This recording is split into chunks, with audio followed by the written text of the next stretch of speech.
palma aceitera. Pero en realidad el 70% de la agricultura que deforesta es pequeña, es informal, no es la gran agricultura. Tenemos una ganadería hiperextensiva, la mediana agricultura es importante en cuanto a deforestación y la gran agricultura, palma aceitera, cacao, arroz, café, está en aumento ciertamente. Bien, ¿qué impactos tenemos? 10, pero posiblemente, porque la Amazonía para las estadísticas oficiales se achica año a año, 10 o quizá 15 millones de hectáreas deforestadas. El 75% de la deforestación, es en tierras inaptas teóricamente para la agricultura. Eso es una cuestión discutible, pero una consecuencia inmediata de la inaptitud de esas tierras, que están mayormente en grandes pendientes en la seca selva, es la erosión, una enorme erosión. ¿Cuánto se usa en la Amazonía de esos 10 a 15 millones de hectáreas? A lo mucho 3 millones de hectáreas, la mayor parte en forma de pecuaria extensiva, con una vaca raquítica de cadena. La productividad es muy baja. El 65% de lo deforestado está en descanso, o sea que en realidad está sin uso o con un uso muy limitado. Y aquí puse algo de tener mucho ojo con la agrosilvicultura, porque la agrosilvicultura es muy positiva y muy aplaudida cuando donde ya se tiró el bosque se vuelve a construir un bosque debajo del cual se planta café, cacao bajo sombra. Pero eso no es la realidad de la agrosilvicultura actual en Perú. La realidad es derrumbar el bosque para poner cacao y café debajo. Entonces eso se inserta en el campo de la deforestación y no del cuidado. Entonces los paisajes que tenemos, quemadas de todo tipo, los campesinos que entran en el bosque son gente muy simpática, merecen todo el apoyo del mundo, pero sin embargo ellos son los que hacen esa deforestación que yo decía, 75% en tierras inadecuadas. La mayor parte termina transformándose en esas enormes extensiones de pastos sin nada, sin vacas muchas veces, porque es más a veces simplemente para confirmar la pose de la tierra, y obviamente en la gran agricultura de café y cacao, de palma aceitera y otros. Bien, otro síntoma, seguimos con los síntomas, es la degradación forestal. Está mal evaluado. Se estima que la degradación forestal es tan amplia como la explotación forestal. Después de que pasa el maderero y pasa una vez y saca algunas especies, 10 años después vuelve al mismo lugar, saca otras especies y 10 años más tarde regresa una vez más y saca otro paquete de especies diferentes. Eso termina degradando tremendamente el bosque, y eso, bueno, entonces descremado, falta de manejo, las actividades mineras, obviamente la contaminación petrolera cuando se desparrama en los bosques de Loreto, se desparrama por el bosque, esa contaminación también es un elemento de degradación forestal, la caza, el extractivismo. ¿Cuánto está degradado?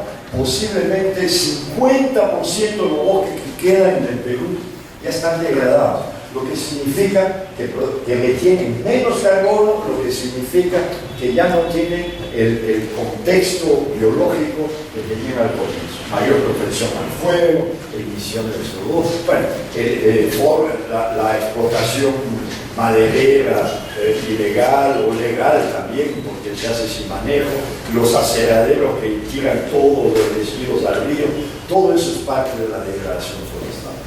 Aquí voy a pasar muy rápido, si no el tiempo no va a dar. Otro síntoma es la contaminación, pero aquí yo quiero otra vez tratar de decir algo diferente. La principal contaminación en la Amazonía es por agroquímicos, no es por mercurio, como se suele creer. Que sigue siendo el aspecto más importante de la contaminación. Obviamente la minoría con el mercurio que usan para procesar el oro, pero también hay todo el tema del mercurio natural. Y el tema del mercurio natural está ligado a la deforestación. Cuando se deforesta en el valle del Marañón, que tiene alto contenido de mercurio natural, obviamente todos esos sedimentos van cargando mercurio al río, que no tiene nada que ver con la extracción de oro, y llega también a los ríos. Entonces, no estoy liberando a los mineros de su pecado de usar mal el mercurio. Apenas digo que también hay mercurio natural, que es un problema muy serio y que está ligado a la deforestación. Obviamente, el ambiente urbano contamina mucho, las consecuencias ya son bien conocidas. Alteración del ciclo hidrológico, hay dos procesos que alteran el ciclo hidrológico. Otra vez la deforestación y la degradación, entramos en son a veces los mismos, y las hidroeléctricas que cada vez comprometen más el ciclo. La deforestación en especial, como ya se ha demostrado, hace unos meses DAR organizó un evento en que se mostraba cómo hay más agua volando en el aire que sale de la Amazonía que el agua que evacúa el propio río Amazonas ahí en Veneto, Pará. O sea, y ese volumen de agua depende del bosque. La medida en que se tale el bosque, vamos a tener esos ríos voladores menos activos, y eso va a terminar, obviamente, por afectar la agricultura en otras partes de América del Sur. De biodiversidad, no da tiempo para hablar más de eso. La causa es la deforestación.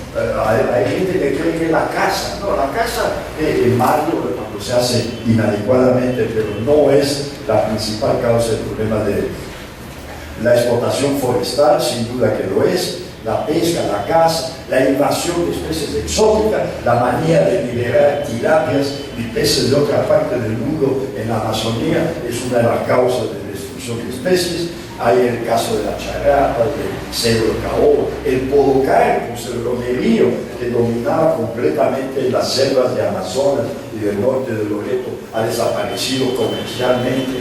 La pesca in vitro, donde los pescados que se compran son cada día más chiquititos y donde se tiene que usar mezclas de peces para poder todo eso. Bueno, ¿qué es lo mejor de la situación actual? Hay progresos. Uno no puede decir tampoco que todo en la Amazonía ha estado ocurriendo mal. Hay cosas muy importantes. Una cosa importante es que el 23% de la Amazonía está en áreas protegidas. Pero hay problemas, porque el 55% de las áreas protegidas son de uso directo, quiere decir que se pueden utilizar los recursos. La representatividad es imperfecta y no está bien manejada. Otra noticia muy buena, las tierras indígenas. 16% de la Amazonía en tierra indígena y probablemente va a llegar a 20% más. Eso es excelente, pero falta titulación, ampliación y lo peor que menciono insistentemente, los indígenas no les basta que les titulen la tierra.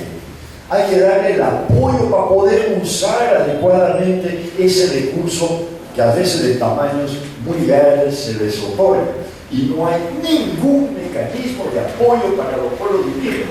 Nada, cero. Eso es, dentro de lo bueno está mal.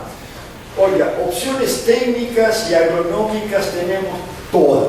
No hay que investigar más. A veces veo planes proponer más investigación. Claro, pero dejemos que los gringos hagan investigación. Nosotros tenemos todo lo que necesitamos para producir más sin destruir la naturaleza, sin destruir el futuro. Bueno, estas son fotos solamente para mostrar. La causa de fondo, ahora rápidamente, ya estamos hablando aquí de la enfermedad. Para mí la principal es la infraestructura de transporte que se hace sin planificación ninguna, o sea, sin medir las consecuencias sociales y ambientales. Entonces, las carreteras son el principal vector de la deforestación. Ferrovía, que ahora tenemos ya acabó la ferrovía Yurimaguas y Quito cuando el cambio de gobierno, pero apareció la ferrovía china, entonces seguimos con ferrovía. Pero la ferrovía no sería mala si no se hubieran hecho las carreteras antes. Y el transporte fluvial es excelente si no se hubiera hecho antes carretera y al mismo tiempo ferrovía. Se está acumulando una serie de alternativas de transporte que prácticamente destruyen su viabilidad económica la una a la otra. Porque lo ideal hubiera sido que el transporte sea esencialmente fluvial. Pero ahora que ya tenemos carreteras por todos lados, dos interoceánicas, y que ya se ha decidido la ferrovía interoceánica también, recién ahora parece que está haciéndose un estudio de factibilidad para la hidrovía en el Amazonas, en el Magallanes, en el Tucacán. Bueno, energía al campo, minero. O sea, el problema de todo esto no es que se hagan represas, no es que es que miren esto, son más de 200 y tantas obras previstas en la cuenca del Amazonas, hidroeléctricas previstas. Si se hace la mitad de eso, ya tendremos consecuencias dramáticas en el sistema amazónico, en el sistema de régimen hídrico amazónico. Y aquí siempre recuerdo, cuando se disputa energía hídrica, se olvida el impacto ambiental del transporte. Todo el mundo dice la energía nuclear es horrible, pero la energía nuclear se puede hacer al lado de donde se consume, porque estas torres, esta línea de transmisión como la que se quiere hacer para llegar hasta Iquitos y robar de Loreto la energía que van a producir en el Mazán, esas son el camino para el ingreso de todos los males imaginables para la región. Bien. Madre de Dios, esto ya no vale la pena ni hablar de Madre de Dios, se produce en todo el Perú, lo mismo el petróleo. Tanto la explotación de oro como la explotación de petróleo puede hacerse bien, no es oponerse a la minería, no es oponerse al petróleo, sino es exigir que se haga correctamente, solo cuesta un poquitito más y todo el mundo sale ganando. Ahora, el gran problema de la Amazonía peruana es la informalidad. Prácticamente toda la actividad económica amazónica es informal. La tierra, la ocupación de la tierra es por invasión. El campesino baja de la sierra, para el camión en un lugar, baja su machete, su hacha y comienza a cortar el monte. Es informal, es ilegal, no es informal, es ilegal. La agricultura tampoco respeta la ley cuando se hace en plena pendiente. Hay leyes desde hace más de 50 años que dicen que no se puede cultivar en pendientes de más del 40%, porque se hace y nadie dice nada, lo más normal del mundo. Como es tan normal, se ha tenido que crear un tipo de área protegida que se llama bosque de protección. En realidad, en otros países el bosque de protección es por el solo efecto de la ley. En Brasil no crean bosque de protección. Cualquiera que se instale en una pendiente así, viene la policía y lo saca a patadas. Aquí no, aquí normal. Tan normal que tenemos que hacer una categoría de área protegida para lo que debería ser protegido de hecho. Las carreteras y los caminos son casi todos informales. Mucho antes de que se decidiera hacer la Interoceánica Sur, ya estaba siendo construida sin pedir permiso a nadie, como está ocurriendo ahora en Madre de Dios y en muchos lugares. Casi toda la explotación forestal es informal. La mayor parte de la minería, como sabemos, es informal, es ilegal, ¿verdad? Entonces, yo digo esto, invadir cualquier lugar, en la selva o en el desierto, propiedad privada, apropiarse de los recursos es la regla del juego. Y no hay nadie que diga que no se puede, a pesar de que las leyes dicen que no se puede. Entonces, eso termina haciendo daño a todo. Entonces, también hay informalidad dentro de la formalidad. Yo quiero insistir en esto, porque ustedes dirán, este señor está diciendo que los pobres hacen cosas malas, porque casi todos teóricamente son pobres. Los mineros no son pobres. Pero los ricos hacen lo mismo, porque piden una concesión forestal y hacen planes de manejo fraguado que no sirven para nada. O sea, dentro de la supuesta legalidad de la concesión también se hace ilegalidad. Reglas de pesca, nadie las cumple. Tamaño mínimo, redes, las cumplen cada vez que la Marina hace una redada, pero mínimo. Licencias ambientales son para gringos ver, porque aunque sean bien hechas, nadie las cumple. como ha sido el caso de la Interoceánica Sur. Plan de desarrollo no se cumple, plan que no se cumple, ¿para qué sirve?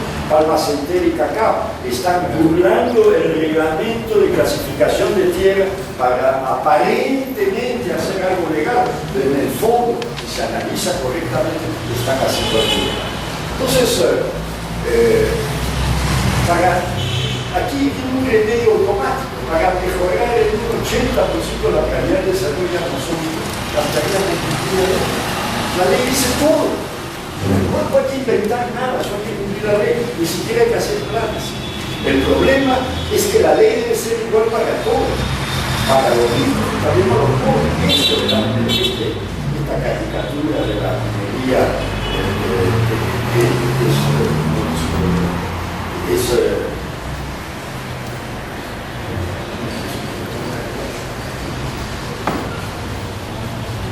es completamente justo. O sea, la ley se aplica en función del rico del pobre. No hay ley, dejó de ser ley. Y no puede ser, la ley es para todos. Si para resolver la pobreza en un país se necesita cambiar la ley, se cambia la ley que favorezca al más necesitado. Pero hay que cambiar la ley y no violar la ley. Y eso es lo que no entendemos. Todo el caso de Madre de Dios actual es el más impresionante. En este momento, como ustedes saben, el gobernador de Madre de Dios está construyendo carreteras en medio de la zona de amortiguamiento del Parque Nacional del Mano y de la Reserva Amaraqueña. Y lo hace ilegalmente, no pidió permiso, aunque lo hace con financiamiento público. Ahí vuelvo a decir que violar la ley no es solamente el pobre, el propio gobierno viola sus propias leyes. El Ministerio de Transportes y Comunicaciones, en el mapa de 2014, ha vuelto a poner la famosa marginal de la selva que el propio Belaúnde hace 40 años decidió que no seguiría en el Manú. Y en el nuevo mapa del Ministerio de Transporte ya no le llaman marginal de la selva, le han puesto Perú 55 y atraviesa todo el Parque Nacional del Mar. La ND 104 es esa carretera que inventó el almirante, que es senador, o creo que es su congresista hoy día, que pasa bordeando la frontera con Brasil solamente para que madereros exploten esa región. Y la MD 103 es lo peor. La MD 103 atraviesa todo el Parque Nacional del Mano y todo el Parque Nacional del Alto Purús y va hasta Puerto Esperanza. Es decir, ¿de dónde el Ministerio de Transporte ha sacado esa carretera? ¿Por qué están en el mapa oficial del Perú? ¿Con qué derecho? Porque a alguien se le ocurrió que queda bonito poner esas líneas en el mapa. Pero mientras tanto, el gobierno de Madre de Dios está aprovechándose de eso para hacer la barbaridad que hace, que son únicamente para expandir la explotación de oro y de madera. Y lo último es que en este momento la mayor parte del oro producido en Madre de Dios, ¿sabe quién lo compra? No es contrabandeado a Bolivia, como lo dijeron, es comprado por el gobierno. Es el propio gobierno que compra el oro y después lo exporta, lo que significa simplemente que ha legalizado la exportación minera ilegal. Entonces estamos en una situación en que, otra vez, repito, la ley no la viola ni los ricos ni los pobres. El gobierno es el principal violador de la ley, de su propia ley. Entro al último. Entonces, ¿qué hay para hacer? Ya se sabe qué hacer, hay que aplicar la ciencia, la tecnología, hay que dar atención especial a la agricultura, intensificar hay mil fórmulas, no la voy a detallar porque estoy en el minuto final, pero hay que hacer política seria, hay que planificar de verdad con consultas de largo plazo, incluyendo evaluaciones ambientales, especialmente las evaluaciones ambientales estratégicas, y de eso va a hablar mis dos colegas que hablan después. Crear una legislación coherente, realista, viable. Dios mío, nosotros somos del Perú, no somos qué sé yo, Suecia, necesitamos leyes aplicables De nada sirve tener la mejor ley del mundo si no se cumple nada. Y eso es lo que hay que cuidar. Aplicar políticas, y después de hacer planes, EAEs, ley, hay que aplicarlas. Y finalmente se necesita orden, respeto. La palabra orden siempre dicen, eso es dictadura. Orden, sin orden, no hay progreso. Es imposible. Entonces, el orden es necesario a cualquier sociedad. Entonces, ¿cuál va a ser el fin? Esperemos que los dos próximos expositores nos digan cuál es el fin.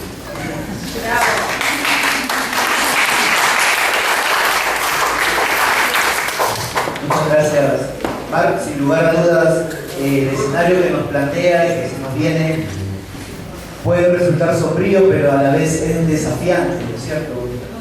Presenta muchas posibilidades también de generación de respuestas, de construcción de alternativas. Y en ese sentido, quisiera presentar el siguiente bloque de presentaciones que van a justamente compartirnos algunas de esas herramientas y alternativas que ya se están implementando algunas y otras que están en proceso de aprobación. Entonces, sin más, quiero dar la palabra a William Babilonia.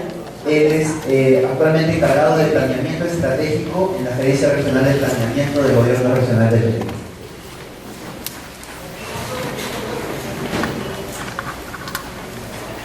Gracias. Buenas tardes a todos los presentes. William Babilonia Ríos, de la Subgerencia de Planeamiento y Acondicionamiento Territorial del Gobierno Regional de Loreto.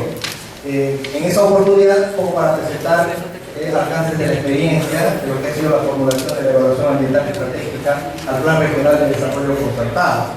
Como ustedes tienen conocimiento, en el país se está abriendo un proceso de reformulación o actualización de los planes bajo nuevas propuestas, nuevos reglamentos, nuevas directivas que está formulando el Centro Nacional de Planeamiento Estratégico, más conocido como CEPLAN. Entonces, todos los gobiernos regionales, obviamente incluido el gobierno regional de Loreto, se está acogiendo a esta nueva normativa y Loreto ha sido reconocido como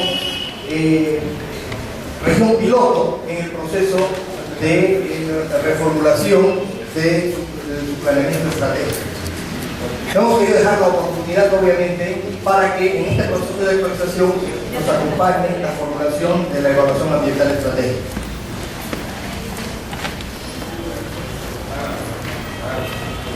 Bien, un poco en el afán de presentar a la región, para empezar a compartir con ustedes algunos de los alcances de esta experiencia, ¿no? Recordarles un poco, ¿no? Loreto es la tercera parte del territorio nacional, es una región que está cubierto de bosques.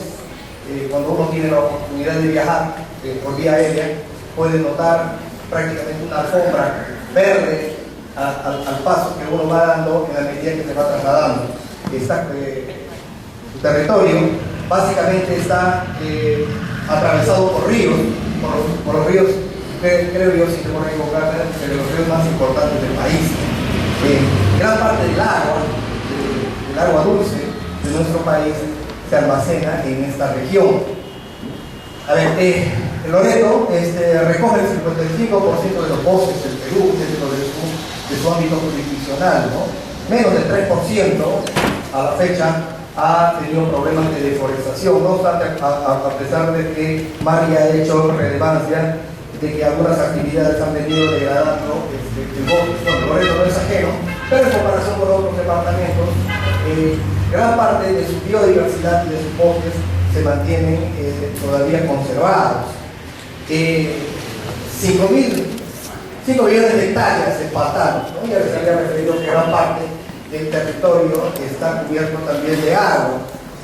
Los ríos más importantes, el Amazonas, el Marañón, el Ucayali, el Napo, el Guayara, el Putumayo, porque ellos, a través de ellos se facilita la navegación fluvial. Su densidad poblacional, ¿no? Apenas 2 habitantes por kilómetro cuadrado. Es un territorio bastante extenso que está escasamente poblado. El 32% de las poblaciones indígenas están recogidas dentro de su territorio. Es una región mediterránea, no tiene carreteras, está prácticamente en una situación de aislamiento territorial dentro del país. No está unido hasta la fecha a una red de conexión eléctrica dentro del país, y es una de las más pobres, ¿no? De acuerdo a las estadísticas del índice de desarrollo humano, Loreto pues, presenta un coeficiente aproximadamente 0.3, 0.4, que en realidad está muy por debajo del promedio nacional. Sobre el 2.5 de su territorio está reconocida como áreas naturales protegidas. No obstante, que el gobierno regional ha venido implementando dentro de la ley de facultad áreas de conservación regional. En resumen, en realidad, Loreto presenta un atraso considerable con respecto a las demás regiones del país. El reto de mejorar la calidad de vida, el reto de elevar el desarrollo humano son uno de los grandes objetivos para los próximos años que se han trazado a diferentes gestiones que tienen que llevar adelante el proceso de gobernabilidad dentro de la región. Bien, ante este escenario, obviamente se está proponiendo en diferentes sectores, en diferentes medios, que una de las grandes alternativas para alcanzar algún nivel de desarrollo sería conectar a la selva con el interior del país, y eso obviamente implica trazar una carretera en su extenso territorio, lo cual obviamente para algunos sectores constituye una ventaja y para otros constituye una amenaza, ¿no? Para los que tenemos en cuenta, obviamente, que ponemos a relevancia los temas ambientales, una carretera implicaría altos riesgos sobre su naturaleza. Se está proponiendo también hidroeléctricas, tenemos un déficit de energía eléctrica, por lo tanto hay grandes propuestas de proyectos para implementar este tipo de infraestructura para generar energía en la región. Es importante referir que estos proyectos de alguna forma también sintetizan, como debe ser mencionado, la manera de pensar en muchos sectores. Tenemos, creo yo, en gran medida, incluyo en algunas oportunidades, existe una manera de pensar un chip, ¿no? Que en realidad el desarrollo se alcanza en la medida en que podamos tener más vías de comunicación, podamos tener más infraestructura energética. Esto obviamente que permita a la región, a la zona, elevar su nivel de competitividad en la elaboración o la producción de gran escala, ¿no? La producción de gran escala es la que nos permitirá alcanzar el desarrollo.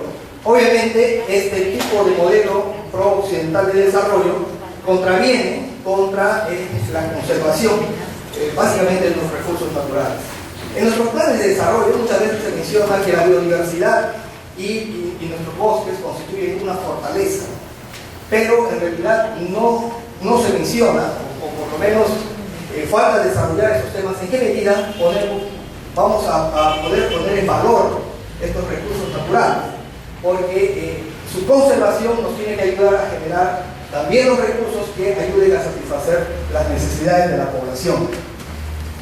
Bien, ya les había mencionado, bueno, tenemos en conexión vial hay propuestas, como les he dicho, de construir una carretera que una básicamente Iquitos con la ciudad de Yurimaguas, y esta obviamente que ya goza de una carretera hacia Tarapoto permitiría una conexión hacia el interior del país, ¿no? Existen proyectos hidroeléctricos que están pendientes, como se ha propuesto en los últimos años, la hidroeléctrica de Mazá, de Santa Catalina, y el Pomo de Manzariche, entre los más principales que se suele poner en debate en los medios de comunicación. Hidrocarburos, ¿no? Ya habrán escuchado en los últimos años también, o en los últimos días, ha habido un gran debate sobre la habilitación de nuevos lotes petroleros dentro de la Amazonía. También existe un proyecto de alcance nacional de interconexión eléctrica, ¿no? Para unir a Loreto a la red nacional.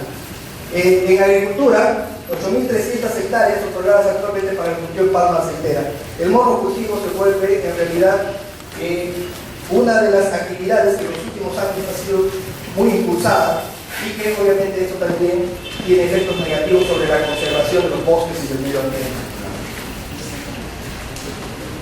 Bien, Como ya les he mencionado al inicio de esta exposición, hemos estado en el proceso de actualización del Plan Regional de Desarrollo Concertado, por ejemplo, una región piloto en la reformulación y actualización del sistema de planificación. Somos muy conscientes que el tema de la planificación no es un tema muy arraigado en el Perú. Los planes más se han hecho para cumplir una mera formalidad que realizar para ponerlos en práctica. Pensamos que en los últimos años, de acuerdo a estas nuevas oportunidades que se abren con la actualización de esos documentos de gestión, también se abre una oportunidad de comenzar a tener más claro hacia dónde vamos y en qué medida vamos a proteger nuestros recursos, ¿no? El documento para poder ser presentado en la actualidad está ya bien y posteriormente se va a proponer que sea aprobado por la Comisión Regional. Bueno, estas son algunas de las fases de acuerdo a la Directiva General de Planeamiento Estratégico del CEPLAN hasta el año 2014 que tiene que cumplir para llevar adelante la formulación del plan estratégico y la actualización de todo el sistema de planificación de la región.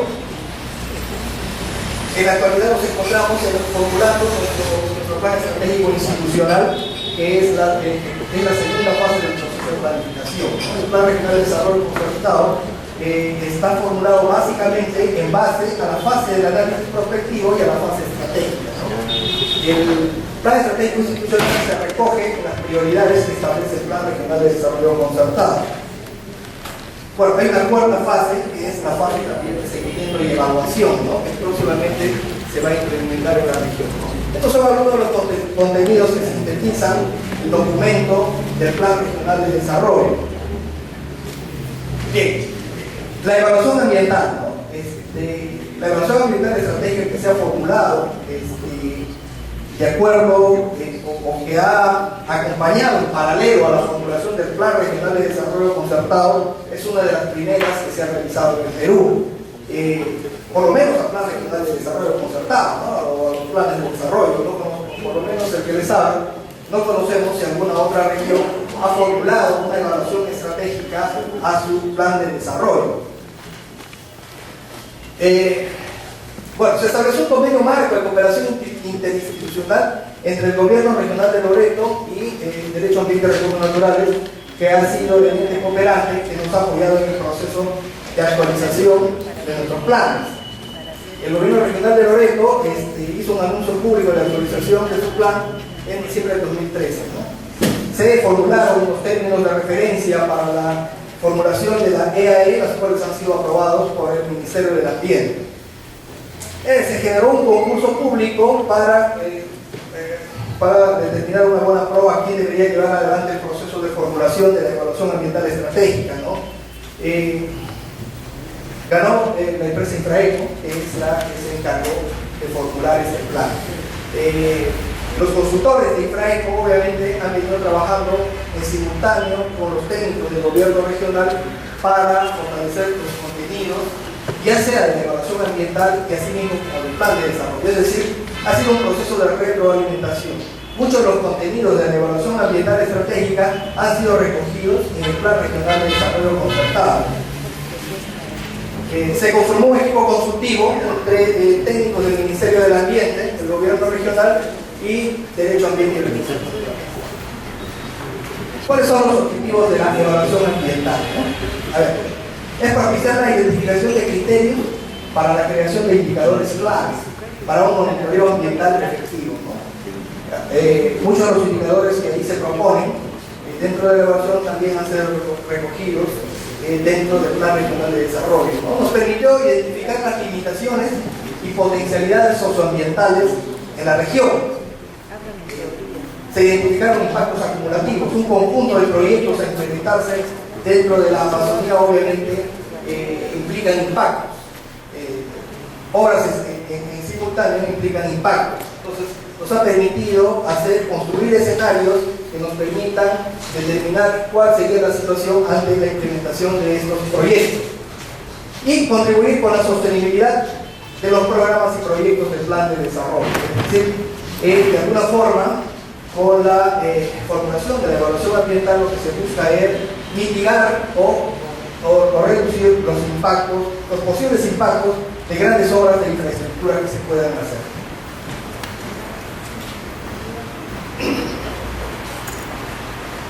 Bien, este esquema de alguna forma sintetiza la retroalimentación que tuvieron tanto la formulación del plan de desarrollo regional con la formulación de la evaluación estratégica ambiental, ¿no? En dos procesos en simultáneo. El fin de todo esto es finalmente contribuir al desarrollo sostenible y la gobernanza de Loreto. Bien, estos son un esquema que muestra de alguna forma cómo se ha ido, cuáles son los pasos que se han ido dando para la formulación del plan de desarrollo regional en la parte superior, y en la parte inferior están cada uno de los pasos que acompañaron a la formulación del plan en el tema de formulación de la evaluación ambiental estratégica, ¿no?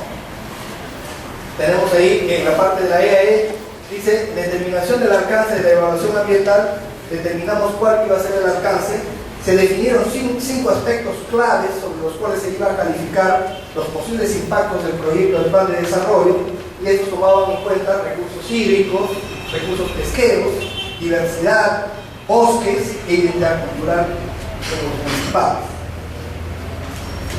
Bien, la evaluación ambiental del escenario apuesta del plan de desarrollo contribuyó en alguna medida a comenzar a construir escenarios que determinarían la implementación de los proyectos sobre estos 5 aspectos clave.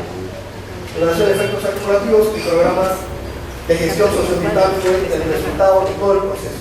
Es decir, después de todo el análisis y los cálculos que se hicieron sobre los posibles impactos que podrían causar los proyectos, se propusieron programas de gestión socioambiental. Hay un programa de monitoreo y evaluación para hacer seguimiento a la funcionalidad de estos programas. Los 5 aspectos claves que he seleccionado de alcance de la evaluación ambiental y el diagnóstico y análisis tendencial. A ver, refiere a lo siguiente: descripción del estado en que se encuentran las variables ambientales estratégicas. Es decir, para estos aspectos claves se determinó un conjunto de atributos sobre los cuales se realizaría el diagnóstico y también se determinaría cuál sería la evolución de estos en caso de que se realizaran estos proyectos de gran impacto. Análisis del marco legal e institucional de estas variables estratégicas, ¿no? Se definen indicadores de gestión socioambiental, ¿no? Los cuales, como ya les he referido, contribuyeron a la formulación del plan. Se proyecta qué pasaría con la gestión ambiental de estas variables para Loreto si no se clarifican. Bien, esto es la presentación de uno de los aspectos claves, que eran recursos pesqueros, y en el cual se muestra información del estado o el diagnóstico en que esto se encuentra. Es importante resaltar que en Loreto solo la cuenca del Nanay ha sido reconocida como una zona de reproducción para grandes mares. Esto llama mucho la atención porque conocemos que hay otras cuencas también de un alto potencial pesquero, pero la información y la formulación del documento se realizó sobre información oficial. Por eso, vuelvo a repetir, llama la atención que dentro de los organismos oficiales, ya sea la Dirección de Producción de Loreto, en realidad no se encuentra ubicado cuáles otras zonas son de reproducción pesquera. Institucionalidad ambiental. Hay una responsabilidad de la Dirección Regional de Producción para determinar áreas de producción, lo que les estoy mencionando. Necesidad de culminar la actualización del reglamento de ordenación pesquera para la Amazonía. Se determinó un indicador, número de zonas de reproducción para las pescas determinadas. Análisis tendencial. ¿Qué pasaría en 2021 si no se implementa el plan de desarrollo regional? Se conocería apenas 10 zonas de reproducción, lo que no posibilitaría proteger a todos los peces para el consumo humano. Aunque esta cifra, como ya hemos discutido con algunos, es muy optimista, ¿no? En la actualidad, vuelvo a repetir, solo se reconoce una zona de producción pesquera, y pensar que en 2021 vamos a tener 10 zonas reconocidas de producción pesquera, creo que es bastante optimista. Pensamos que de repente esa cifra podría ser un poco menor. Bien, se evaluó el escenario apuesta, la situación ambiental del escenario apuesta. Bueno, estos son algunos de los contenidos. Yo quiero referirme básicamente a los temas que tienen que ver con los programas de gestión socioambiental, que finalmente son el resultado de todo este esfuerzo y que nos ha permitido implementar dentro del Plan Regional de Desarrollo. Estos programas de gestión socioambiental fortalecen el eje número 6, que es el eje referido a los temas ambientales. Y hay programas para cada uno de los aspectos que se han analizado. Yo les había mencionado. Hay programas de gestión socioambiental sobre recursos hídricos, sobre el programa de bosques, sobre el programa de diversidad biológica y los programas de identidad cultural, el programa de recursos pesqueros y programa integral de las variables ambientales. Se ha culminado la formulación de la evaluación ambiental estratégica, se han propuesto los programas de gestión socioambiental para fortalecer la parte ambiental, y ahora viene la gran pregunta, ¿no? O viene la segunda parte, que es uno de los temas que ahorita nos tienen también en discusión. ¿Cómo vamos a implementar estos programas de gestión socioambiental para proteger nuestros recursos naturales y nuestro medio ambiente? Bien, bueno, gracias. Espero que les haya...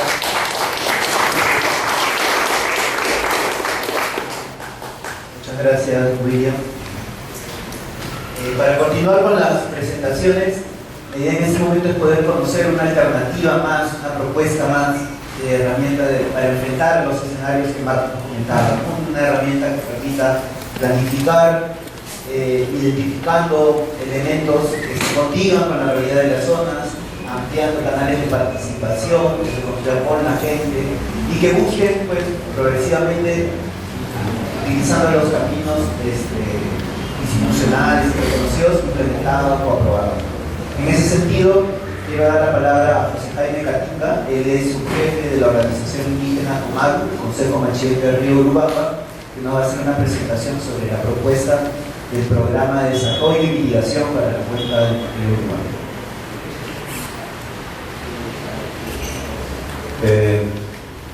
Bueno, Xavier, buenas tardes a todos y a todas. Agradecer la invitación a Dar y a todos los organizadores.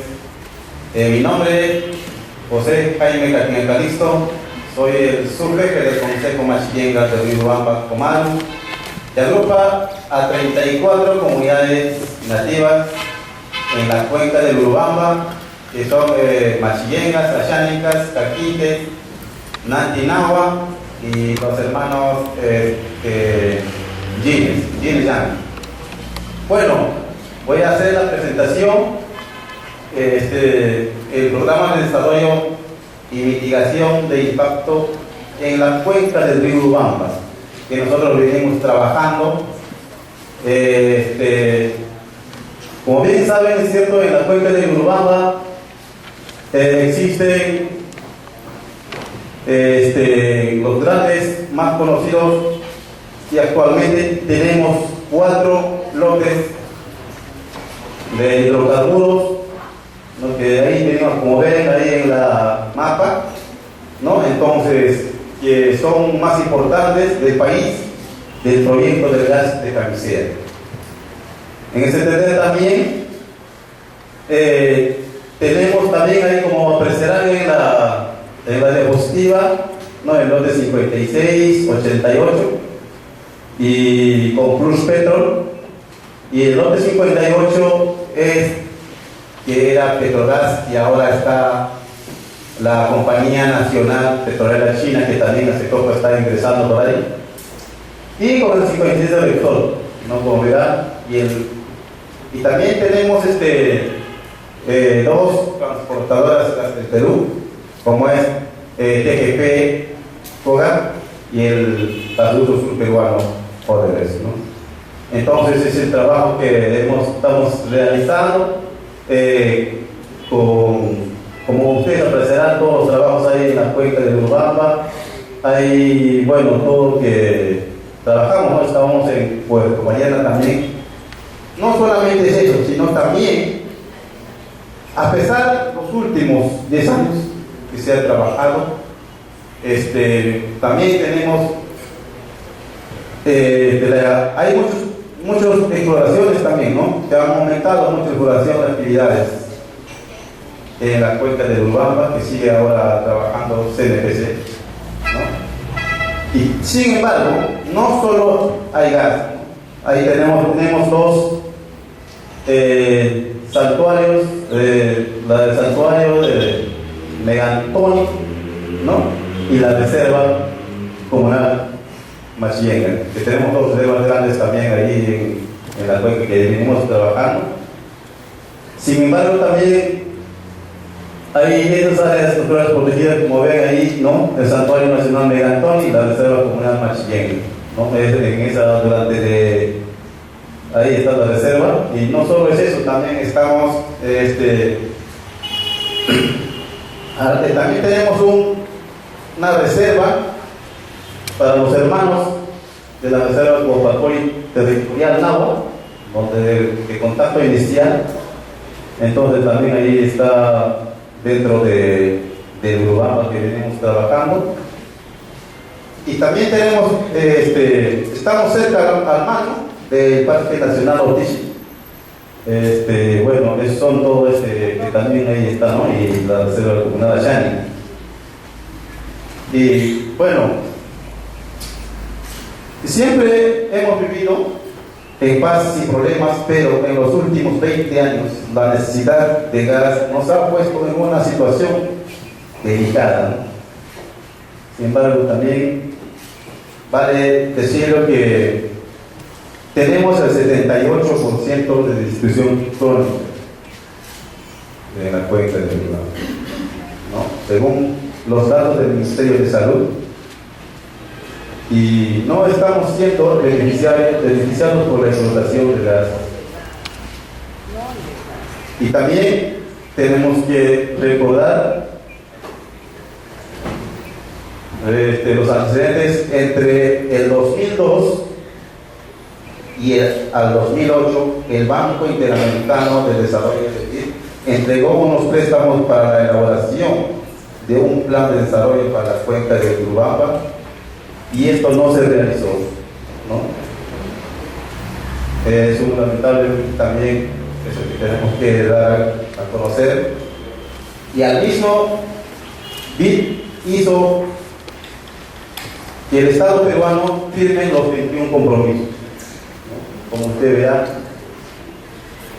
Y bueno, también de socioambiental para el respeto de nuestros pueblos y el medio ambiente, pero nuestro país tampoco lo respetó. Lamentablemente, esos 21 compromisos no se respetó, no se firmó. Y esa es expresión.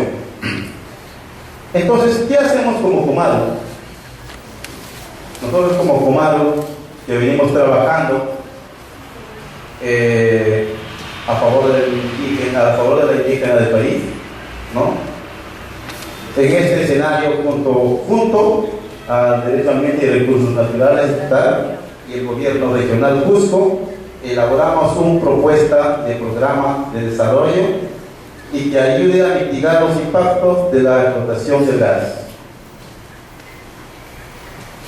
También que permita ordenar el desarrollo de diferentes actividades económicas en esta participación, construir el desarrollo que queremos, que esperamos. Nosotros tenemos una propuesta programada de desarrollo y mitigación de impactos que tiene 4 puntos. Gobernanza, derechos. En gobernanza es planificar el futuro de nuestra cuenca, mayor participación en los pueblos indígenas en la decisión, transparencia y fiscalización, ¿no? Yo creo que eso es un plan muy importante para poder trabajar, coordinar, articular de los derechos de los pueblos indígenas, respeto a nuestros hermanos en aislamiento, mejorar de nuestra salud, respeto de nuestros territorios. Entonces eso es el que se plantea. No solamente eso, también estamos planteando la economía sostenible, aprovechar de manera sostenible nuestros recursos. Si bien es cierto, los recursos tenemos que aprovechar de manera planificada, y también para poder trabajar tenemos que tener algunos argumentos, ¿no? La conservación, cuidar nuestros santuarios de Cantoni y fortalecer la vigilancia y monitoreo indígena, ¿no? Como eso es nuestro trabajo que tenemos que hacer conocer nuestras estrategias de trabajo, ¿no? Y no solamente es eso, sino también tenemos que tener en cuenta también nuestro monitoreo de indígenas, de vigilancia, ¿no? Bueno, por último, quiero dar a conocer también los retos que se vienen, ¿no? Controlar el avance y ampliación del proyecto de infraestructura, carreteras, servicios de comunicación, electrificación en el marco de actividades de hidrocarburos. Si bien es cierto, en Urubamba se tenía un convenio a través de la municipalidad de Charati con Pluspetrol, pero sin embargo la calidad de energía en Urubamba es pésima, ¿no? La gente no vive como se vive en diferentes ciudades, ¿no? Entonces eso es nuestro plan de trabajo para poder enfrentar todos los retos, ¿no? Entonces también tenemos que tener un plan para poder hacer unas carreteras de vías. Sin embargo, ahora por el momento se hace por transporte fluvial, ¿no? Tenemos que tener para las comunidades en la cuenca se tiene que ver bien, coordinar y también titularse las comunidades en algunos que están faltando, ¿no? Para eso también es promover herramientas, ¿no? Los saneamientos físicos de gas de territorio y pilares en ampliación de comunidades nativas, que para nosotros es algún peligro que pueda causar, pero sin embargo se está coordinando para sanear todo eso, ¿no? Y no solamente es eso, sino tener el derecho a la consulta previa, libre e informada, que eso sí se tiene que hacer, porque sin embargo, como vuelvo a reiterar, el Estado peruano, donde hay hidrocarburos del gas de Capicea, las comunidades no están informadas a la consulta previa. Eso yo creo que es un reto muy importante que el Estado primero debe estar presente y las empresas para que tengan conocimiento a mayor detalle y a mayor avance, ¿no? Entonces también tenemos mayor presencia del Estado para que el actor privado lo reemplace en las funciones y competencias.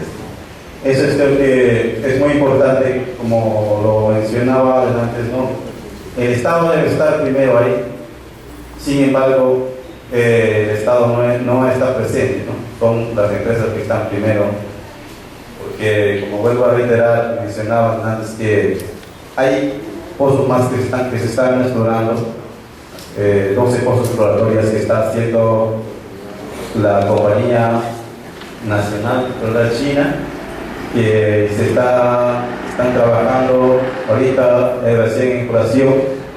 Entonces, yo creo que eso es muy importante, el trabajo que se viene realizando como retos, y también, no solamente eso, sino el plan de mitigación en la cuenca del río Urubamba. Entonces, con eso quiero agradecer la atención que he podido brindar en esta pequeña exposición, y espero que sea de vuestra agrado. Gracias. Amén. Una pregunta, hay un error creo en la diapositiva anterior, si usted puede poner en la anterior de esta diapositiva hay un error creo. No, ahí debería ser mayor presencia del Estado para evitar que el actor privado lo reemplace, ¿no? No, dice lo que pasa es que el no está verde. Sí, pero sí está escrito. Sí está escrito.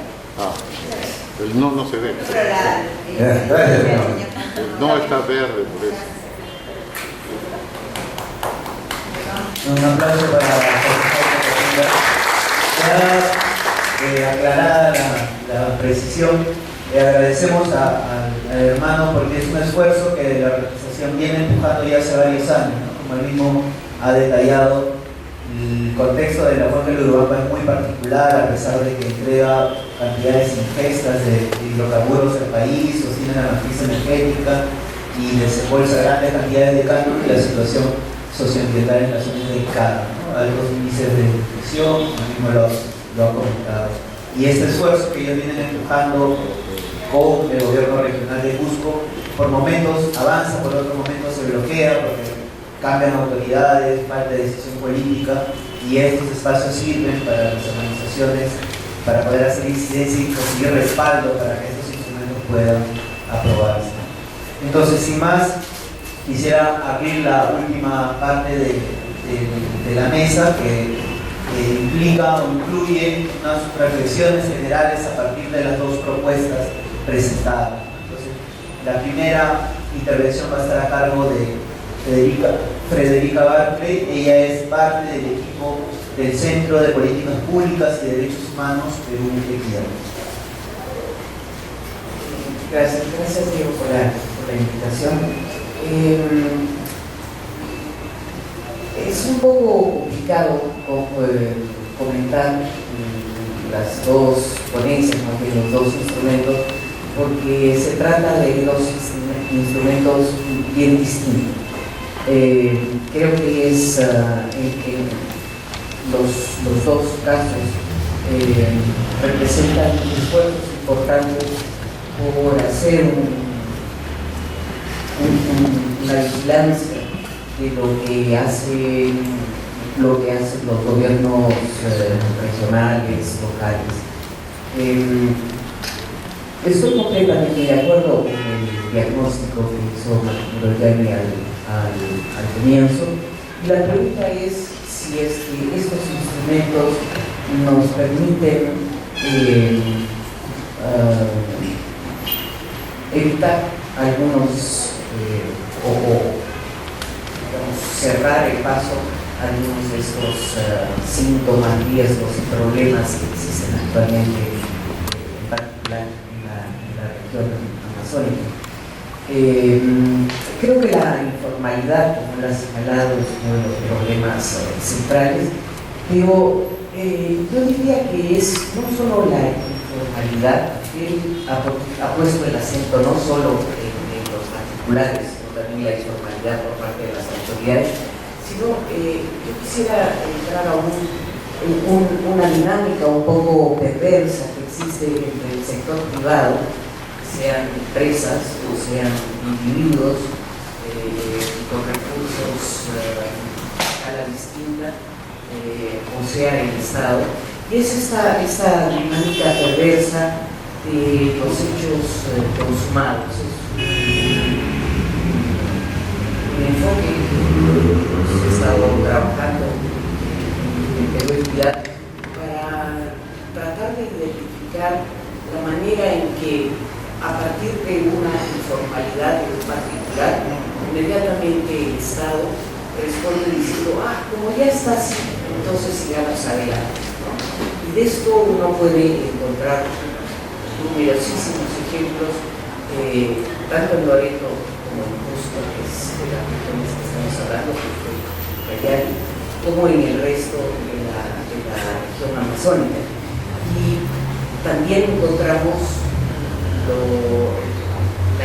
la situación inversa del Estado, el gobierno local, dando un pasito por el lado informal, por el lado ilegal, y luego entonces particulares aprovechando esa situación para montarse sobre esto y terminar de impulsar algo que realmente va en contra de lo que estaba siendo planificado o de lo que el sentido común indica que es conveniente para el desarrollo de la región.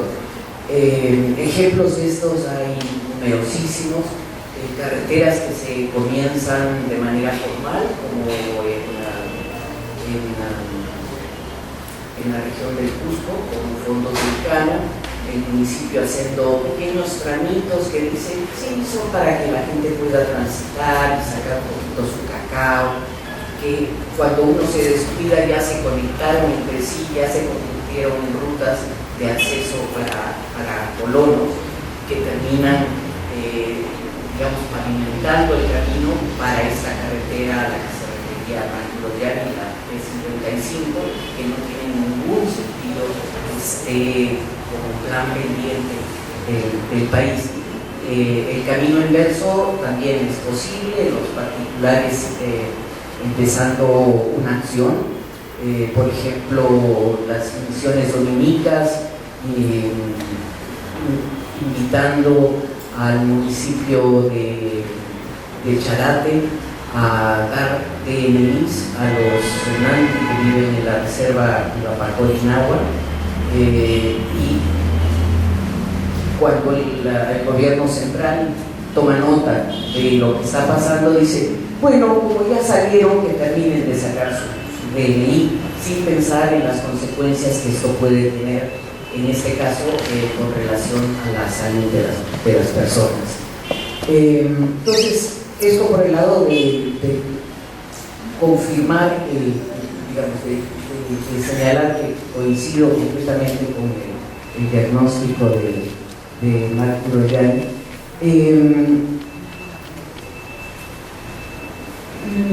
Yo lo que veo a partir de estas dos presentaciones es que lo que no sé si no nos basta, digamos, con que el estudio, la evaluación ambiental estratégica esté en las normas nacionales. Tenemos que convertir eso en parte de la cultura, no solo del Estado, sino en la cultura de los ciudadanos. Y eso es entonces una tarea mucho más grande que la de sentar al gobierno regional de Loreto o a cualquiera de los gobiernos regionales del país a hacer su propio, a contratar su propia evaluación ambiental estratégica. Se requiere una cultura que haga carne en cada uno de los funcionarios, pero también en los ciudadanos, que exijan que sea consistente la política económica y ambiental de la región. El ejemplo más loco, por decirlo de alguna manera, no puede encontrar en el país es el eje del norte, que comienza con la interoceánica, hasta la ruta carretera, luego se contrata un puerto, pero al mismo tiempo se dice que se dará prioridad a un ferrocarril que no iba a usar el puerto. Ahora sí tenemos el puerto, no tenemos el ferrocarril. A última hora se desempolva el plan de las hidrovías, pero sin embargo hay además unas 5 o 7 rutas que se superponen a la hidrovía. Todo eso está guardado en un cajón y la gente lo va sacando, y con la teoría de los hechos consumados de pronto empieza a ponerlo en vigencia. Con la poca memoria que tenemos en el país, con la poca interiorización que tenemos del derecho a fiscalizar, y la poca conciencia que hay en algunos funcionarios de su responsabilidad cuando hablan de planes, políticas, estos resultados pueden ser nefastos. Me ha dejado sumamente impresionada el hecho de que en el contexto de la elaboración de la evaluación ambiental estratégica de Loreto hayan tomado nota de que solamente existen estudios de lugares de reproducción de aves o otras especies importantes para la región en una sola zona. Pues bastaría con que vayan y le pregunten a cualquier Ocama y les podrá decir dónde se reproducen los bagres, o a cualquier quichua que está en el Napo. Entonces hay una deficiencia en la calidad de la información, con la que es entonces muy difícil hacer una planeación y con la que es muy difícil hacer una evaluación ambiental estratégica. Tenemos que mejorar la calidad de la información información, hay que sincerarla. En Loreto estamos acostumbrados a decir que es una región sin carreteras, y es verdad que no tiene una ruta que la articule con mayor facilidad al resto del país, pero está atravesada por numerosas cicatrices de pequeñas carreteras que hacen los gobiernos municipales, distritales, con colaboración o en colaboración a los madereros, a los extractores madereros, que tienen un impacto en la deforestación. No se están midiendo esos impactos porque no se tratan de las grandes vías que pasan por el SNI o que están sujetas a la elaboración de evaluaciones de impacto ambiental. En cualquiera de estas regiones, como lo ha mostrado un trabajo de Marco Loyani de hace un par de años, existen decenas, centenas de proyectos que se superponen, que se contradicen, que se anulan, y lo que se requiere es que hagamos una limpieza sabia de esos planes, pero también haciendo uso de este instrumento de la evaluación estratégica ambiental, pensar en la acumulación de efectos. No es solamente sumar lo que son las consecuencias ambientales de este proyecto, de aquel otro y de más allá. Es el efecto acumulado de todo ello lo que resulta importante. Y cuesta entender que, por ejemplo, el MINAM y la región Loreto no hayan tomado nota del hecho de que al abrirse un nuevo frente petrolero sobre el río Napo, se está expandiendo el área involucrada en la actividad petrolera de una manera importantísima. Mientras que antes se concentraba en la región de Pastaza y Tigre fundamentalmente, Corrientes y Marañón, ahora esa región se está expandiendo hasta el río Napo, está siendo cruzada por un nuevo oleoducto que se aprueba con un EIA que no ha sido realmente sometido a un escrutinio público importante, un escrutinio técnico, y las consecuencias de eso no son solo las que vaya a tener la región de Napo, porque la región de las cabeceras de Napo, sino las consecuencias acumuladas para el conjunto de la región y para esa reproducción de peces que es importante tomar en cuenta como un capital fundamental de la región Loreto. Gracias. Muchas gracias por sus comentarios. Definitivamente se tienen que someter esos documentos en diferentes etapas que se han sometido a observaciones, a recomendaciones, y se están tomando en cuenta varias de ellas para sus ajustes. Quería dar la palabra a la segunda intervención en las reflexiones, comentarios finales sobre esos dos instrumentos a César Gamboa, que es director ejecutivo de Derecho Ambiente y Recursos Naturales, que nos va a acompañar. ¿Y después se pueden hacer preguntas? Sí, van a ver, no te preocupes.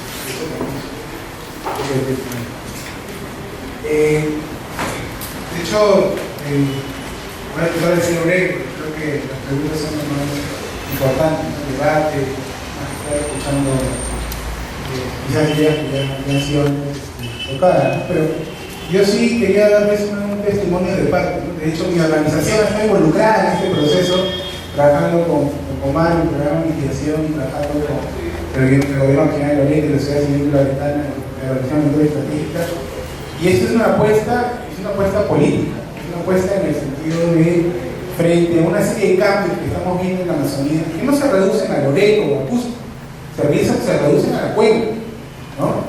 Uno tiene que identificar posibles oportunidades para reducir estos impactos ambientales y sociales, que no es un proyecto así, pero de hidrocarburos, sino son cambios económicos que donde se decide no es el Loreto o el Cusco, sino es a través de los mercados internacionales de los cuales dependen esos cambios. Entonces, darle un poco más de justicia y de sostenibilidad a estos posibles cambios. Algunos digan, no, esa no es la vía reformista, de construir institucionalidad a través del programa de investigación o a través de la evaluación estratégica, no es la vía, sino la vía es cambiar todo, transformarlo. Pero mientras que ocurre esa transformación que al parecer todavía no se esquiva en el corto tiempo, es necesario tener propuestas concretas, propuestas que permitan mitigar, reducir desde los impactos de proyectos específicos o de medidas políticas específicas, ¿no?, que nos permitan evidentemente mitigar y reducir ese tiempo de los cambios, ¿no?, esos cambios que van a producirse y que van a cambiar a lo largo de los próximos 20 o 30 años, ¿no? Llamar en distintos estudios lo han señalado, pero también en la Amazonía Peruana 2021, los retos sostenibles de 2021, pero también Bolívar, Fersen, una serie de autores que ustedes deben haber leído, están señalando lo mismo. O sea, y van a haber cambios en la Amazonía, y cómo hacemos para que esos cambios se mitiguen, se reduzcan. Y eso no van a pasar porque algunos ONG vayan a aparecer algo, ¿no? Porque los actores, que son los ciudadanos de la Amazonía, realicen estos cambios, los debatan, los construyen. Yo creo que el mayor aporte de estos instrumentos desde un punto de vista político es hasta romper el clientelismo que existe entre los distintos actores en la Amazonía y que convergen en los poderes fácticos que se desarrollan en Lima. Es una forma de darle instrumentos a estos actores para impedir ese clientelismo. Mientras más se institucionaliza, muchas veces obtenemos y reducimos esa discrecionalidad que todos percibimos desde acá en la ciudad hasta cuando nosotros votamos. O sea, no somos ajenos a ellos, por más que moralmente queramos ser ajenos a ellos, desde el taxista o desde la combi que nos dice dónde y cómo bajar, hasta cuando queremos obtener algo y pagamos algo de más a un funcionario público. Entonces, construir el planeamiento es algo necesario, por el cual reducimos la discrecionalidad de los autores. Ahora, ¿por qué estas herramientas son importantes? En algunos casos, creo yo, de manera exitosa, se ha podido trabajar el diseño y elaboración del plan estratégico como funcionarios del gobierno federal de Loreto y el Ministerio del Ambiente, que responden y vienen una necesidad de planeamiento. Loreto es un área piloto para muchos gobiernos subnacionales de la Amazonía. Primero, Loreto por ahora se mantiene aislada. Y es cierto, si uno ve los mapas del Nation Conservancy o de la Federación Internacional, señalan que en los próximos 50 años Loreto sería la menos afectada si no hay infraestructura. A diferencia de San Martín o de Madrid. Pero ¿qué pasa si Loreto, y lo que está pasando, reduce su carga? Se va cayendo una economía extractivista, va reduciendo su presupuesto público. Loreto va a comenzar a pensar cuáles otras fuentes de beneficio económico pueden venir. Y de hecho, para obtener esas fuentes económicas o poder obtener algún tipo de ganancia, va a tener que haber conectividad. Y eso implica un serio debate que Loreto tiene que afrontar. Y eso es un escenario que no podemos negar, va a suceder. Y Loreto ahorita está debatiendo en ello, o por lo menos debemos hacer que Loreto debate. Y ahora, ¿cuál es la combinación, cuál es la semejanza con Cusco? Es que en Cusco también nos encontramos en una región, una cuenca como el Urubamba, que se encuentra en ese proceso. A una escala menor, se encuentra una serie de lotes de hidrocarburos superpuestos en comunidades nativas, una reserva territorial, rodeando áreas protegidas, es decir, objetos de conservación y diversidad sumamente importantes. Y el Perú necesita gas. Y van a necesitar gas en los próximos 10 años por un sistema de modelo extractivista del cual dependemos y todavía no terminamos por romper esa dependencia y plantear medidas de diversidad productiva. Entonces, el próximo año, cuando ustedes voten, piensen si es que alguien de los posibles candidatos plantea medidas de diversificación productiva.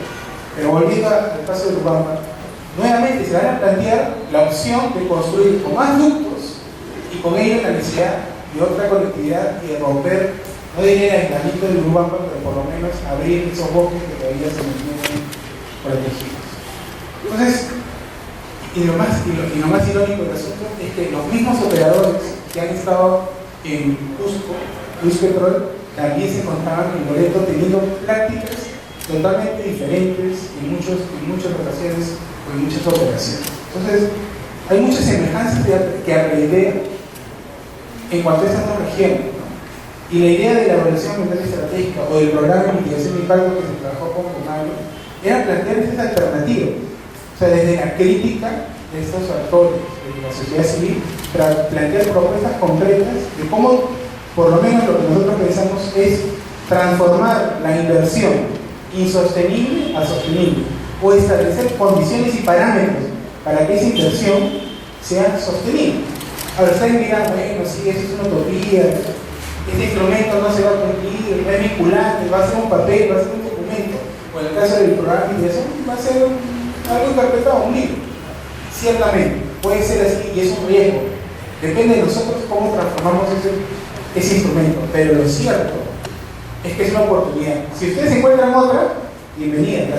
Creo que el debate va a permitir escuchar y debatir, pero mientras, o sea, lo que se nos ha ofrecido en el escenario político, en el escenario normativo, en la regulación ambiental, el EAE como un instrumento fáctico, un instrumento que apalanca o obliga al Ministerio de Ambiente a aceptar ciertas condiciones de debate, como un instrumento que para el gobierno regional de Loreto le genera una oportunidad de controlar por lo menos su futuro, porque muchos de estos proyectos que ha mencionado William no dependen del gobierno regional de Loreto, sino dependen del gobierno nacional, que se zurra de cualquier tipo de planeamiento que haga Loreto, igual que en el caso de Cusco. Entonces es una herramienta de poder para competir y poder entrar en un escenario de igualdad, de por lo menos decidir el futuro de una región. Ahora, depende de nosotros también como sociedad civil, si es que tenemos la capacidad y el carácter de ser vigilantes en este proceso, ¿no? Si lo abandonamos, evidentemente esto no va a tener ningún efecto. Si lo continuamos, quizás podamos seguir abriendo puertas que nos permitan poder tener una correlación de fuerzas, de capacidades, frente a otros actores que deciden desde nosotros. Bueno, no quiero extenderme más bien muchas gracias por el tiempo y bueno, que vengan las preguntas a los panelistas. Gracias.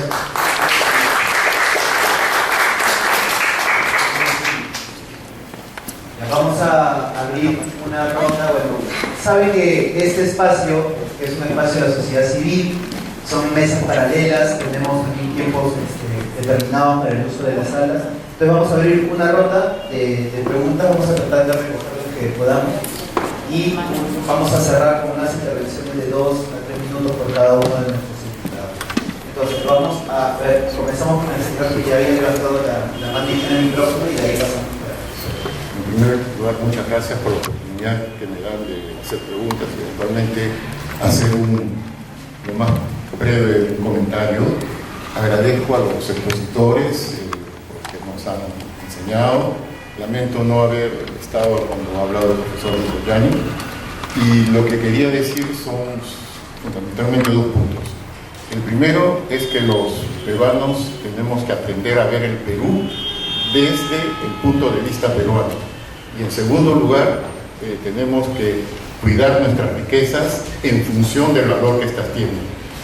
El primer punto. He escuchado hablar acá de carreteras y todo esto. Yo voy a exagerar un poco, es una exageración, lo digo. Si hubiesen carreteras en la Amazonía ahora sería un desierto. No voy a abundar, en cualquier momento puedo dar más detalles de lo nefasto que podrían ser las carreteras en la Amazonía. Segundo lugar, en cuanto a la riqueza, la Amazonía peruana es única. Única quiere decir que no hay otra Amazonía, incluso la Amazonía de los otros países amazónicos es completamente diferente. Según lo que he escuchado, por ejemplo, en la repartición geográfica de la Amazonía, Brasil tiene el 60% y Perú está en segundo lugar con aproximadamente el 20% de la Amazonía. Sin embargo, la Amazonía peruana, desde el punto de vista de la biodiversidad, es muchísimo más rica que la biodiversidad de Brasil, que tiene una Amazonía mucho más grande. Entonces, esta cosa única que nosotros tenemos tiene un valor infinito, porque lo único no puede ser reemplazado. Entonces, si tenemos algo único, tenemos que conservarlo. También tenemos que utilizar criterios de desarrollo sostenible, pero tenemos que saber cómo desarrollar y cómo conservar. Entonces, a mí me parece que las carreteras no son lo mejor.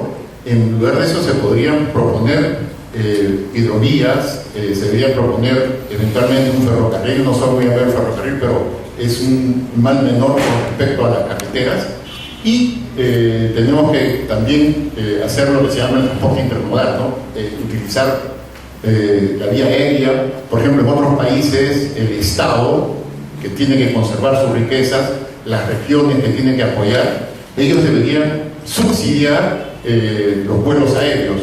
Por ejemplo, hay una región, no me acuerdo en este momento el nombre, en una punta del Perú, que hay 200 habitantes, y proponen crear una carretera para salir de, no sé, de 500 kilómetros para 200 habitantes. ¿Es que justifica una carretera para 200 habitantes?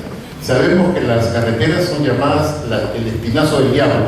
¿Por qué? Porque haces una carretera, y esa es toda la experiencia que tenemos hasta el momento, inmediatamente viene la deforestación y todo lo demás. Voy a tratar de ser muy breve. Si tenemos, por ejemplo, hablo de los andenes. Los andenes se destruyeron. Ahora se sabe con estudios recientes que los andenes tienen mayor productividad que los sistemas que han tratado de ser alternativos a los andenes. Entonces nosotros tenemos que ser creativos para proteger nuestra Amazonía, que es única. Que ya digo, si la destruimos, no va a haber otra Amazonía, y tenemos una gran responsabilidad. Por eso propongo las hidrovías y el transporte intermodal. Gracias. Muchas gracias. Solo dos consideraciones para continuar con las preguntas. Una, que definitivamente son temas que apasionan y que definitivamente por algo nos están acompañando, ¿no? De los cuales manejan, conocen. Sin embargo, por los tiempos, la segunda consideración es que podamos reducir para poder darle también voz a más preguntas. Solamente eso. En primer lugar, quisiera saludar cordialmente al gran especialista Amado Real y Aníbal Tañón. En segundo lugar, quisiera señalar los impactos transformadores que ha tenido la minería Huíncar y Madre de Dios, y ya elaboré de eso. Hace unas 2 meses estaba un equipo de Finlandia haciendo una evaluación sobre la minería informal de Madre de Dios, y pregunté al director regional de minería cuántos mineros informales se habían formalizado, porque ese es el discurso del gobierno. Y me dijo que en 4 años no hay un solo formalizado. En 4 años. Y el rumor que corre, Madre de Dios, entre los especialistas, es que no hay ninguna decisión de formalizar, porque la gran minería, o sea, la minería aluvial, que es la que ahora aprovechan las empresas, no es el tesoro de asfalto. La gran minería está a 30 o 40 metros de profundidad, y es una acumulación de reservas de la época del hielo, de 1000 años. Y eso está siendo reservada para grandes empresas. Esa es la hipótesis que están trabajando. En segundo lugar, yo pregunto, ¿cuándo se ha hecho este proyecto de planificación ambiental en Loreto? No hay una visión prospectiva de lo que está pasando en la Amazonía en este momento. La Amazonía, Loreto vive un colapso económico, como nunca, como en el caucho, por depender de la renta petrolera. O sea, una de las regiones más ricas del planeta depende un 80 o 90% de su inversión pública de la renta petrolera. Cae la renta petrolera, por lo que ustedes ya saben, y no hay recursos, hay una pobreza grande en este momento. Les digo un ejemplo. El canon petrolero en los últimos 3 o 4 años ha sido de 500 millones de soles. Este año es de 121 millones. Y los dos distritos que reciben canon petrolero, evidentemente son Andovas y Trompeteros, a donde va el menor recurso, pero Andovas, donde está el lote 192, el lote más grande de petróleo del Perú, recibía hace algunos años 10 millones. Este mes va a recibir 9.000 soles. 9.000 soles. Entonces, en una región como esa, con esta crisis, en un momento en que el Estado peruano está recentralizando la nación, el presupuesto que el gobierno, el Ejecutivo ha mandado al Congreso, entrega al gobierno central el 75% del presupuesto, y solamente el 13% corresponde a los municipios y gobiernos regionales. Hay un proceso de recentralización política. A eso se suma la baja del canon petrolero y el canon minero. ¿Cómo vamos a hacer una planificación de esa naturaleza en estas circunstancias, señor director de planificación? Estamos hablando en el papel, pero no en la realidad. Por favor, tenemos que tener una visión mucho más prospectiva de la realidad. Es decir, nada de eso es posible hacer, o muy poco, frente a la realidad. Y finalmente señalo que no solamente es eso, sino los juegos, todos los juegos de la canasta del extractivismo.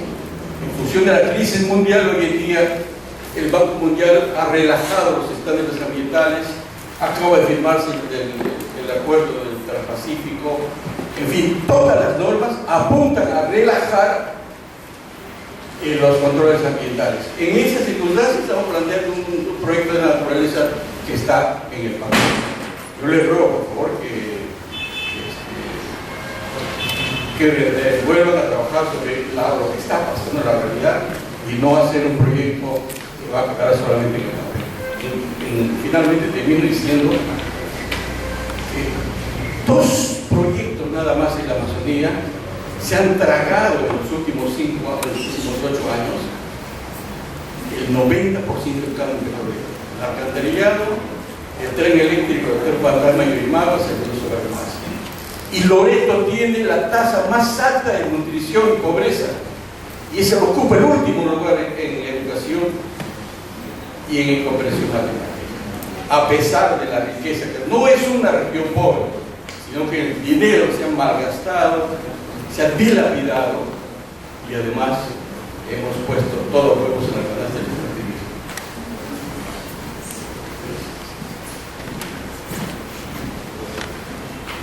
Muchas gracias por esta oportunidad que se me da en peruana. Mi nombre es Daniela Portilla Aracata y yo he tenido oportunidad de conocer toda la Amazonía, porque yo soy más de la zona andina, de la zona Apurímac. Y he tenido esta oportunidad de conocer los artículos audiovisuales de Marco Muriani cuando trabajaba en Flora y Fauna. Y bueno, mis deseos es que las altas autoridades, las personalidades que tienen contactos, ¿no?, internacionales, y todo, yo creo que deberían adaptar el momento de que el país especialmente de la sierra, no conocen la selva. Entonces no hace carreteras tampoco, porque por ejemplo en la sierra se ponen carreteras y luego se está sembrando cementos. Y entonces hasta los burros están desapareciendo, caballos, muchas gracias. Y entonces pues se asustan, se trauman. Cuando van a hacer fiesta patronal, representan castillos y todo, y entonces hasta las vacas como se van por los cerros, entre peñascos y ahí se mueren. Y entonces yo pienso que nuestro país es un país tan rico, tan bello, tan hermoso, más grande que Bolivia, más grande que Ecuador, que Chile. Entonces yo pienso que entre todos no nos conocemos, porque hay desunión, porque no nos conocemos. Pues. Y entonces yo creo que las autoridades de Ecuador, por ejemplo, deberían de poner, pero Loreto, deberían poner como un ejemplo de que de las zonas andinas más lejos, estudiantes, o sea, también aborígenes, ¿no?, que vayan hasta tal punto, ¿no?, donde está, se puede ir en carro, y después en tren, y después en avión, y después en esto, ¿no?, pero que todas esas empresas administren peruanas. Muchas gracias. Adelante. Buenos días. Yo acabo de escuchar, he llegado un porcentaje de disculpas, pero se ha hablado sobre la importancia o no importancia de la infraestructura en la Amazonía. Nosotros tenemos un megaproyecto hace 10 años, financiado por varios financistas, y le hemos ofrecido a los 4 gobiernos anteriores, ninguno aceptaba. Este megaproyecto que arranca con un megapuerto en la costa peruana, llega con un túnel trasandino a la selva y ahí se transforma en una vía fluvial. No altera la Amazonía para nada, porque se transforma en vía fluvial y llega hasta Telética en Brasil. Este megaproyecto inicialmente costaba $12.500 millones, pero ahora con el transcurso del tiempo que ha cambiado, $21.500 millones. Está financiado totalmente por el extranjero y tiene una concesión de 30 años y de ahí pasa a poder el Estado peruano. Entonces, nosotros lamentablemente vemos que nuestras autoridades empobrecen y desemplean. ¿Por qué digo que es importante este megaproyecto? Porque yo también pensé que iba a dañar la Amazonía. Porque en la Amazonía los ayaninkas han apoyado este megaproyecto porque ellos venden un costal de fruta a un solo, a las megatiendas de acá de Lima, ¿no? Entonces, con este megaproyecto ellos podría, porque el flete es lo más caro para traer la fruta de Amazonía, entonces podría elevarse los ingresos de esta población, mejorar la población, pero esto tiene que ir acompañado de educación a la población, de capacitación. A todos los que hablan en los foros, ¿no? Porque yo hablo y capacito, yo le preguntaría si están capacitando a los jóvenes en el Perú, porque si no capacitamos a la población, va a pasar lo que está pasando con los 150 soles que crean mensualmente en las zonas andinas y la gente se está transformando en alcohólica y ya no quiere sembrar. Yo tengo un informe de una techo hablante que ha viajado por toda la zona andina, que ojalá venga ahora, y es algo terrible. Una persona que no tiene educación desperdicia cualquier cantidad de dinero que recibe o mejora económica. Por eso es importante que todo cambio de mejora debe ir acompañado de una educación intensiva, enseñarle a los jóvenes. Tenemos el 30% de los 30 millones de habitantes del Perú, el 30% son jóvenes y no tienen futuro, no tienen esperanza, porque no todos ingresan a la universidad. Entonces, yo le voy a dar un resumen al señor de Loreto, que ha hablado de prospectiva. Yo he trabajado en la UNI en prospectiva. Acá no se hace prospectiva. Acá lo que se hace es, no hay planes de desarrollo integral, no hay planes de gobierno como lo tiene Bolivia y Chile. Por eso yo sería, recomiendo que tomen en cuenta bien mis palabras, y yo tengo un informe acá que se lo puedo mostrar a partir del auditorio. Todos los ríos del Perú están contaminados, envenenados. Tenemos que trabajar también ese tema. Muchas gracias. Muchas gracias. En primer lugar, apreciar la exposición de Mar, muy claro y preciso. Luego, discrepar con otras cosas que manifestó Miriam desde el punto de vista, claro, del gobierno regional. Proponer, por ejemplo, nuevos lotes de hidrocarburos, promover cultivos de palma aceitera. Son cosas que creo en estos espacios se está diciendo mucho. Es similar a los fondos del Banco Mundial. Lo que hacen es destrucción, lo que generan es conflictos sociales, lo que generan es derramamiento de sangre. Loreto necesita otro tratamiento. Por ejemplo, desde Costa Rica, ve la naturaleza, medio ambiente, tiene buen ingreso económico desde ese punto de vista. El Perú, creo, necesita un tratamiento diferente, y más aún si hablamos de la Amazonía, que es una reserva natural, que es el pulmón del mundo. La pregunta sería: ¿cómo conciben la lucha de los pueblos defensores de la naturaleza? Un par más y vamos cerrando para una respuesta. Sí, buenas tardes. Mi nombre es Ana Chavarría del Cusco. Es en relación a la última participación, lamento que no esté el panelista, pero es para hacer precisiones respecto al tema de camisea que ha tocado y que no hay otras alternativas, y como que se tendría que armonizar y lograr un desarrollo sostenible. En el marco del contrato que se ha suscrito con Odebrecht y Nagas, en el marco de la ley 29970 y la actual constitución, porque ese contrato está vinculado al artículo 62, que es el contrato ley, y también el artículo 60, que está aplicado obviamente al haber solo contratado 100% con este consorcio Odebrecht y Nagas, es imposible que haya desarrollo sostenible. Y le menciono por qué. Porque desde el financiamiento lo vamos a hacer todos los peruanos. Los 7.300 y pico millones de dólares se van a aplicar a sobrecargos en los combustibles y también en la tarifa eléctrica. Lo vamos a pagar todos los peruanos. Desde ese punto de vista no hay ningún tipo de sostenibilidad. Acá, el pedir armonizar algo que tiene un desequilibrio total de nacimiento no amerita seriedad. En ese contexto, si se tratan de propuestas, nosotros de la sociedad civil del Perú tenemos 8 propuestas, desde los frentes regionales del Macro Sur del Perú, presido la Comisión Técnica de los frentes regionales del Macro Sur del Perú. Tenemos propuestas desde el año 2002 e incluso desde antes para hacer este proyecto con Petro Perú. ¿Cómo se puede hablar de sostenibilidad si tenemos en una concesión, que es una modalidad de privatización, libre disponibilidad y propiedad del recurso? Entonces tenemos que ir al fondo del asunto. O sea, es sobre la propiedad y libre disponibilidad que en estos momentos se están otorgando las concesiones y estas están hechas porque para ello hemos cambiado nuestro marco jurídico y constitucional. Y esto se ha cambiado, como en muchos otros países, para implementar el programa de ajuste estructural, las políticas del Consenso de Washington, que popularmente nosotros en Perú las conocemos como modelo neoliberal.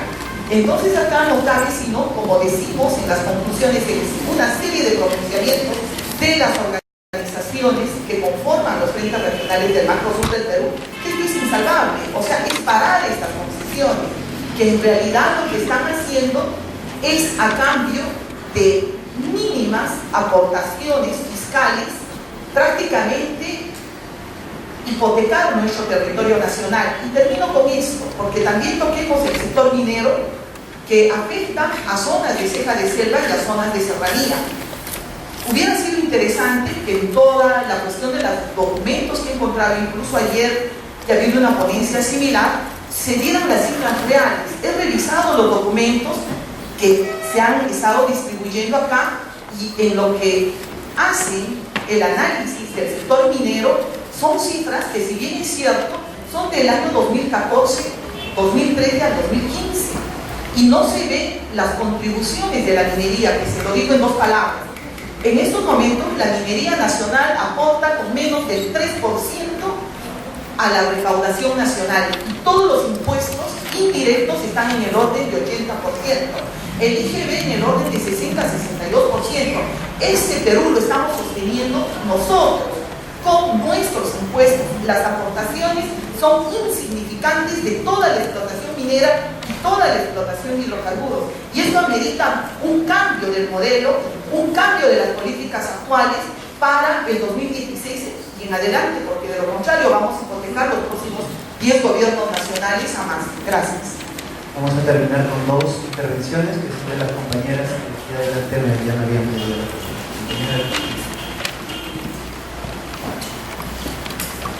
Muy buenas tardes, un saludo a todos los presentes. Mi nombre es María Escobar, vengo de Arequipa, del Valle de Tambo, donde está el conflicto del proyecto Sau del Perú. Muy interesante al compañero Marc por esa ponencia, y no solamente ha sido una ponencia, sino es muestra de todo el trabajo que ha realizado durante muchos años. Lo felicito. Me gustaría que esté presente en Arequipa también, le invito. También, para hacer esta pregunta clara, el compañero William indica referente a lo que es proyectos hidroeléctricos, ¿no? En Cajamarca vemos de que hay proyectos hidroeléctricos en Marañón, inicia desde Arequipa y termina en la Amazonía. Estos proyectos, para conocimiento, primero van a hacer una represa, luego van a hacer la hidroeléctrica, que no va a perjudicar a la población en general, porque esta hidroeléctrica van a ser destinadas para las empresas mineras. ¿Y qué consecuencias van a traer a estos pobladores? La reubicación, el cambio, es un impacto más negativo que positivo. Yo sugeriría que dentro de todo eso se plantee hacer la generación eléctrica, pero a eólica, que me hubiese gustado que planteen aquí este programa eólico que en otros países están aplicando, pero aquí en el Perú no se ve. Es una alternativa, una solución que podría darse, ¿no? Acorde con el medio ambiente.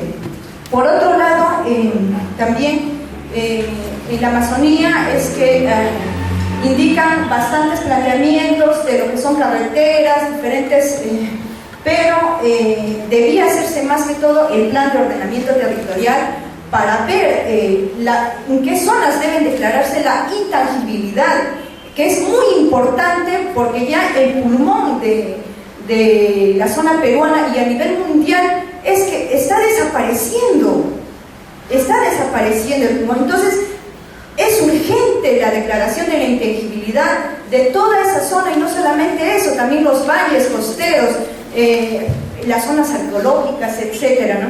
Y hay algo contradictorio, ¿no? Porque indican de que también el compañero William que se tiene que hacer carreteras, y el compañero Marc, donde hay ese problema de la MTC en sus mapas correlativos, la P55, la 103, que es muy importante. Se tiene que analizar eso, porque anteriormente, hace muchos años atrás, en el tiempo de Juan Velasco, eso se indicó de que no era factible, porque ahora estamos yendo de cabeza, ¿no? No somos caballeros.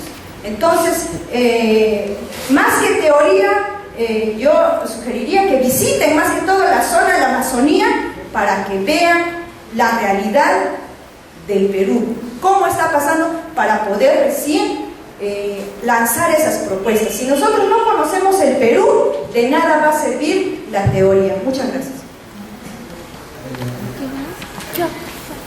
Gracias. Con esta intervención cerramos y... Buenas tardes a todos los señores expositores. Mi pregunta va puntualmente al señor del Gobierno Regional de Loreto. He visto su presentación y habla del presupuesto del planeamiento concertado para el plan de desarrollo al 2021 y se está considerando básicamente megaproyectos. Entonces, si el planeamiento es concertado y sobre todo participativo, como manda la ley actualmente, ¿a quién le han consultado para definir estos objetivos y políticas del desarrollo? En segundo lugar, dentro de las cadenas productivas que está considerando el gobierno regional tiene, entre otras, la fibra de Chambira, el Pache y la palma aceitera, y una más que no recuerdo. ¿Han tomado en cuenta ustedes los impactos que está dejando ya la palma aceitera? ¿Han visto por lo menos lo más cercano que es Tanchiapo? Saben que ahí la población se está movilizando, que esta palma aceitera se está camuflando de cultivo de cacao, pero en el fondo es palma. Han verificado la deforestación que va a dejar, el problema social que están dejando, porque la población local ha vendido sus tierras, ha regalado prácticamente. Con respecto a las hidrovías, de igual manera, hay una gran confusión ahora en las comunidades indígenas, porque en primer lugar no entienden el tema, o lo entienden a su manera, de manera muy sencilla explican las cosas, y el ministerio y todos los ministerios que han intervenido con su lenguaje técnico prácticamente están confundiendo y dividiendo a las organizaciones. He estado participando hace poco con algunas comunidades del Ampliaco. Otra pregunta, ¿qué proyectos de agroforestería han considerado? No he visto que consideran la agroforestería como una alternativa. No sé si, por ejemplo, resulta ver otras formas alternativas, de repente el cayuque, o el callo, o el marañón, que en Brasil está dando buenos resultados. Sin embargo, antes de emprender cualquier proyecto, han tomado en cuenta aspectos socioculturales de la población amazónica. Sabemos que el bosquecino, que llama caché, no tiene la cultura de la acumulación, ¿no? Nuestros pobladores amazónicos no es su visión no está en acumular, no es, sino más bien es en su necesidad de satisfacer sus necesidades de relacionamiento, sus necesidades ontológicas, antes que ahorrar. Y finalmente, ¿cuál ha sido el rol del Estado y básicamente el Ministerio de Cultura para garantizar los derechos de los pueblos indígenas? Básicamente pareciera que el Ministerio de Cultura ha cumplido un rol cómplice de las empresas en oscurecer las cosas en lugar de aclarar, ¿no? Con respecto a la consulta previa, por ejemplo. Eso básicamente. Muchas gracias. Definitivamente por el tiempo no se va a poder responder todas las preguntas, pero este es un espacio de encuentro donde también fuera de esta sala podemos estar así conversando. Entonces les doy la palabra a Mar, tenemos 2 o 3 minutos. No voy a responder a todo y mucho que responde a mi vecino. Se necesitan vías de comunicación. Ninguén que hable de desarrollo amazónico va a negar la necesidad de vías de comunicación. Ahora, primera prioridad obviamente son las carreteras naturales, que son los ríos, que ha sido la última prioridad de todos los gobiernos. Increíble, ¿no? Debieron comenzar por eso y están terminando por eso. Segundo, hubiera sido mejor ferrovía que hacer carreteras, porque la ferrovía, el tren para en las estaciones y obstaculiza la invasión, la ocupación desordenada de la tierra. Bien, Y bueno, las carreteras se necesitan, pero ahí viene de dónde a dónde, cómo hacerlas y sobre todo cuándo hacerlas. Yo hasta puedo imaginar que la antigua marginal de Belaúnde se haga en el mano, de aquí a 50 años, cuando tengamos disciplina social y como en el Parque Nacional, cualquier parque nacional de Estados Unidos y de Europa, pasa la carretera asfaltada en medio del bosque, pero no hay ningún invasor, no hay nadie vendiendo salchichas o poniendo un prostíbulo en la esquina. Entonces, depende mucho de cuándo se hace. Yo no descarto que pueda haber carreteras en cualquier lugar de la Amazonía, todo el mundo quiere. Y mientras tanto, fue muy bien colocado, los que somos mayores conocimos el Cívico, conocimos Alas de Esperanza, avionetas de avioncitos que iban a cualquier lugar perdido de la Amazonía a un precio cómodo que permitía dar la calidad de vida que merece todo ciudadano, también el que vive en medio del mundo. Entonces, de otra parte, el tema, quiero referirme solo al tema que tocó Roger Umbría. Yo estoy de acuerdo. Realismo es fundamental cuando se hacen planes. O sea, tiene que ser viable. Es como construir una casa. ¿Cuánto dinero tengo? ¿Cuánto dinero voy a tener? Entonces, y Loreto es un departamento endeudado. No solo es pobre, sino que el anterior gobierno malgastó 16 millones de dólares en un proyecto de ferrovía que no tenía pie ni cabeza desde el comienzo. Nos decía el gobernador actual que no solo eso, sino que va a tener que pagar una enorme multa, millones de dólares a más a la empresa por ruptura de contrato y problemas de tipo. Entonces, eso hay que llevar en cuenta, porque uno construye con el dinero que tiene o que piensa que va a tener y no puede construir sobre el aire. Yo sé que lo han tomado en cuenta, pero quizás no tanto como se debe. Y sobre la intangibilidad que la señora reclama, oiga usted, eso no hay necesidad de hacer soñamiento. Para eso están las áreas protegidas. Las áreas naturales protegidas son en principio intangibles y se puede, el asunto está que para eso no hay más dinero que para el desarrollo de Loreto. Entonces se han creado una serie de áreas protegidas en todo el país, pero hay muy pocos guardias y a pesar, hay mucho esfuerzo siendo hecho, es muy valioso, se reconoce. Pero realmente otra vez hay una desproporción grande entre lo que se quiere y lo que se puede. Y hay que ser realista, eso es fundamental. Muchas gracias. Gracias, bueno, son tantas preguntas. En realidad, esto me va a nutrir para otros foros. Bueno, yo lo que quiero socializar un poco con ustedes es que este proceso de planificación que se está llevando en el gobierno regional de Loreto obedece a un relanzamiento que hace el gobierno nacional para fortalecer el sistema de planificación nacional, ¿no? Hay un ente que es rector en planificación nacional, que es imagino que muchos conocen, el Centro Nacional de Planeamiento Estratégico, el cual establece unas directivas y toda una metodología para la formulación de los planes estratégicos, tanto desde el Plan Regional de Desarrollo Concertado hasta los planes operativos. En realidad, lo que se hace en la parte prospectiva, que se reconoce como tal, de acuerdo a la metodología, es considerar variables claves de acuerdo a una serie de ciertas determinaciones o ciertos mecanismos, por llamarlo de alguna manera matemáticos, se determinan las variables claves, las cuales asumimos que son las variables de mayor influencia sobre otras variables y que nos ayudarán en gran medida a cambiar el escenario actual. Esta ubicación de variables, sobre esto se hacen algunas proyecciones de cuál sería el comportamiento de las variables a futuro, y de acuerdo a eso se construye en alguna medida el escenario. Quiero reconocer también que en realidad en este nuevo proceso existen limitaciones, ¿no? Una de las limitaciones es quizás también estamos formando los cuadros técnicos para generar una planificación de mayor calidad.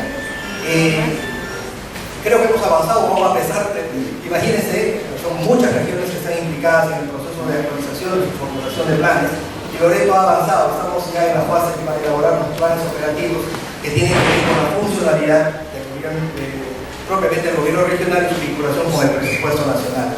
Sobre el tema de los recursos, la realidad, comparto yo la opinión que es un tema un poco al cual le falta fortalecer el plan, porque el tema del modelo, en realidad, es un modelo, todos sabemos que el Perú y las regiones tienen un modelo extractivista y la mayor parte viven de sus materias primas. Bueno, eso hay que cambiar. Esto requiere una discusión de mayor alcance, reconozco eso. Necesitamos de todos los actores que tienen que ver con esos temas. Les digo, uno de los grandes problemas que tiene la planificación, incluso es que cuando se convocan las reuniones para discutir los temas, imagínense, en una reunión que tuvieron con los gobiernos profesionales solo se hizo una persona. Entonces, bueno. ¿Podría decirse que no hay conciencia? No hemos creado ese chip. Podemos precisar, por favor, porque ya nos están pidiendo el uso de la sanidad.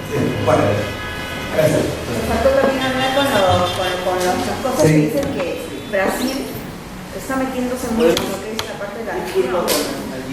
Bueno, creo que con la preocupación que yo asociada con las hidrovías, hay mucha preocupación entre la gente que vive a orillas de Guayaga, de Bayán y de Marañón.